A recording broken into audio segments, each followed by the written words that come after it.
মানুষ, রক্ত মাংসে গড়া মানুষ, নারী পুরুষের বিপরীত নয় বরং পরিপূরক। আমি ছাড়া তুমি অসম্পূর্ণ। আমি চোখের জলে মাতৃ স্নেহে বুকে জড়িয়ে ধরি তাকে, কারণ আমি মেয়ে বলে, মমতা বেশি বলে। অথচ প্রাগৈতিহাসিক যুগ থেকে যুগান্তরের কঠিন পথ হেঁটে আমি জেনে এসেছি আলো।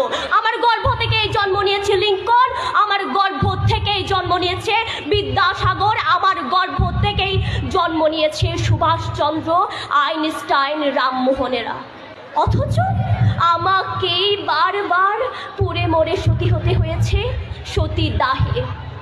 সতী করার বাসনাটা হয়তো নেই, কিন্তু দহনটা আজও আছে অন্যভাবে, অন্য রূপে। কিন্তু একদিন নারীর এই ঠোঁটে রেঙে উঠবে রক্ত নিয়ে, অসামান্য পদভারে কেঁপে উঠবে ধরিত্রী, দারুণ যদি পুঞ্জ উদ্ভাসিত হবে, নবালোকে নবদিগন্ত উন্মোচন হব আবার। দেখতে থাকুন, দেখতে দেখতে ভালো লেগে যাবে। অসংখ্য ধন্যবাদ আপনাকে।